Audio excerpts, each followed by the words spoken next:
Hello everybody, this is your Btec ICT introduction lesson for your Year 12 next year. Some of you know me already who I taught ICT last year. Others of you coming from other places, hello, I am Mr. Sharp. And I'm going to take you through now all the different things that you'll be doing in this course and some of the ways in which you'll do them, and I'll also give you a little task to do as well. Before that though, please make sure you're doing your bridging work. It's a really important task. It will get you set up for the course next year. It'll get you thinking along the right lines about the things that you should be doing, the things that you should know. It's really important. So if you haven't done it, do it. I really look forward to seeing it when you come in, and when you're in for your first day and you're for your first lesson, I would expect to see it. Please do it. So what will you do on this course? You've got 4 units of study. Now, these are all actually pretty interesting in their own way, but they link together really nicely as well. So some of the things you'll learn about in Unit 1 will be really important for you when you get to Unit 2, Unit 3 and Unit 5. They're also all examined differently. So as you can see there, the first one is an external written exam, like an exam in the hall, if you like. The second one is an external exam in practical. So you do a practical course, piece of work, and someone from the exam board will look at it and mark it, not me. Unit 3 and 5, I mark and then they check the marking, like you probably did in most of your other courses that had coursework. Now, Unit 1. So information technology systems. Sounds more complicated than it probably is. Basically, you're going to study the role of computer systems and the implications of their use in personal and professional situations. In short, where you should use certain devices and how. So it's about saying that actually a small shop shouldn't have a ginormous point of sale computer that is networked and linked to loads of places that cost a fortune, because their business doesn't require that. And likewise, having a very expensive network set up in your home, if there's 2 people living there, is probably not worthwhile. So it's looking at how in personal and professional situations technology can be used properly. Also looking at the relationships between hardware and software that form the systems, the best ways to have the 2 of those things working together. Obviously, if you've got a complicated piece of software, you need a more complicated system.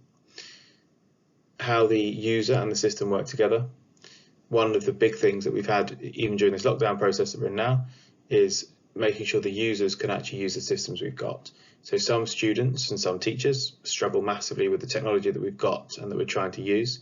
And actually that relationship between the user and the system needs to be as close and as good as possible to allow the system to be used properly.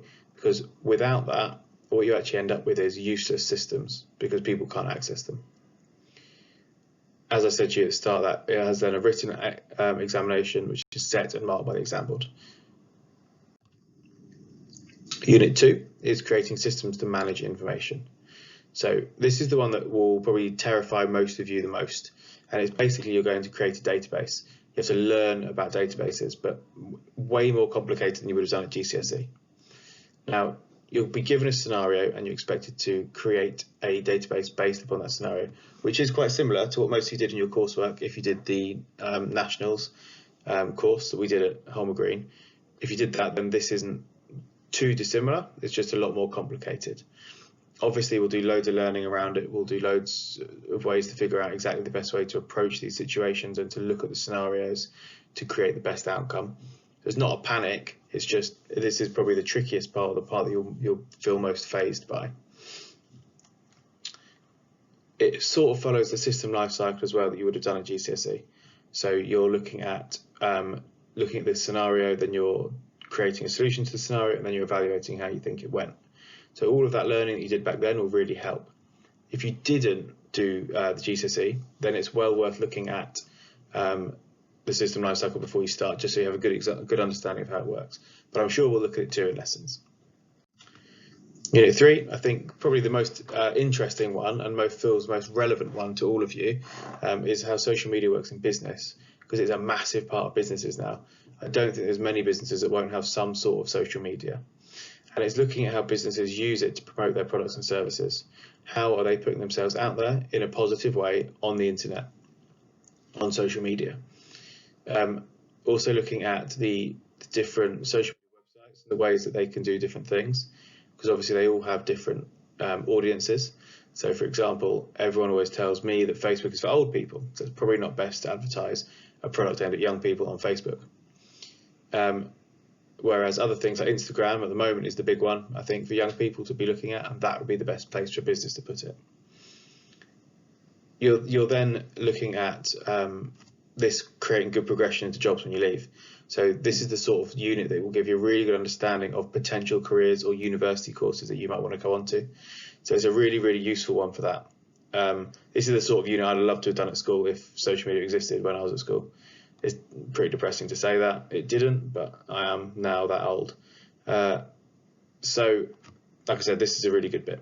Now, Unit 5, data modelling.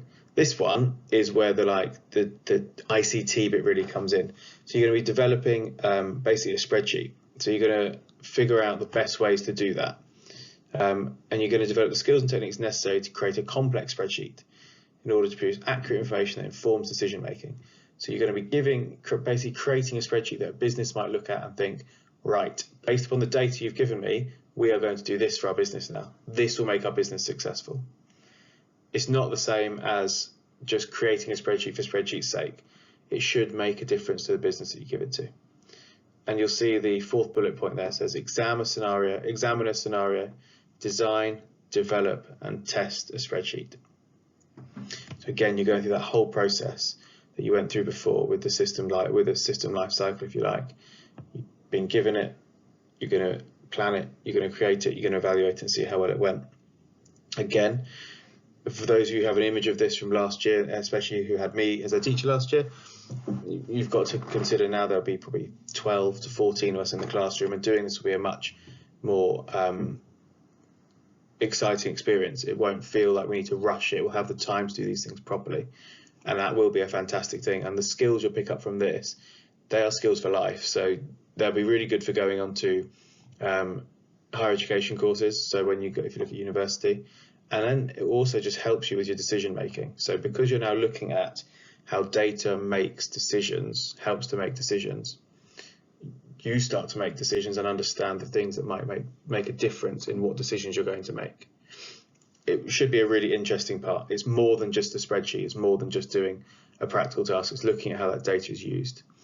At GCSE, it's a lot lower than that. It's normally just creating it and walking away. Now, probably the interesting part for me is getting you to understand now how the lessons will work. Now, some of you who had me last year will sort of have an understanding. It's not going to be wildly different, but there's a bit of trial and error in this. Maybe based upon is a bit too strong, but I would expect all of you to have the attitude when you walk in the classroom that as your teacher, I won't solve all your problems. As I've explained many times, ICT is something that can be quite easily something that you teach yourself by fixing your own problems. Obviously, if you're struggling, if it's become impossible, I will help. But it's a really good thing for us to build up the skills of trial and error as quickly as possible. Attempting and imagining skills you've not yet used. If you think of it, it can probably be done. So if you think of something on your spreadsheet, it's about having the understanding that there will be a way to do that. You've just got to work on and find out the way that you can do that. You will be within a supportive environment with an expectation to challenge yourselves.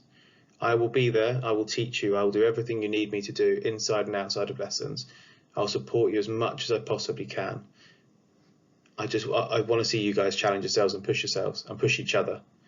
So if you look to your left and someone's done something that you have no idea how to do, learn how to do it, don't be scared of it. We are creating skills for life. I've used spreadsheets in every job I've had.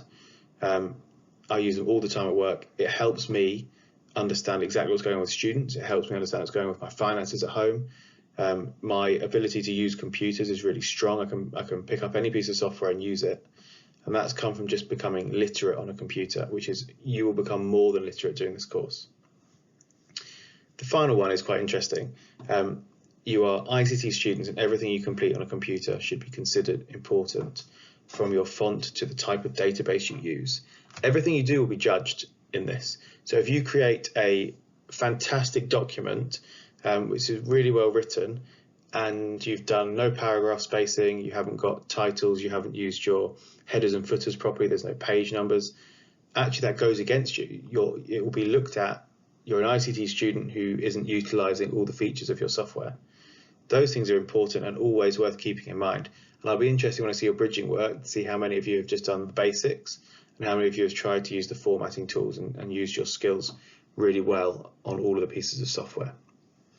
Which leads me finally on to the last slide, which I know you've been waiting for. Your task to complete. So I'd like to conduct initial research into different storage media, looking at the internal, external, flash, magnetic and optical storage media. Now this is part of one of the units that you'll be doing, and it seems like one of those things that's quite straightforward, or it seems like something that you don't think you'd ever need to think about. But it's actually, again, something that will inform you for the rest of your lives in the ways that you should do things. So each of those different ones have positive and negative elements. I want you to create a table in Word. Remember what I just said about your formatting, which outlines the positives and negatives of each of those different types of storage medium. Once you've done that, I'd like you to answer the following scenarios underneath. So you look at a hard drive on a 4K games console. Which type of storage would be best? It might be that it's more than one fits into that. That's a bit of a clue. And actually a couple of them are combined and a couple of them are slightly different, work in slightly different ways. I'd like to work through those four scenarios. It's a paragraph, it's not a sentence, it's not 3 words. You're looking at a paragraph, and again, remember about your formatting. Finally, I want to know, in your opinion, which of them would be most likely to become extinct. Technology changes all the time. I always think it's interesting to try and consider what things we won't need in the future.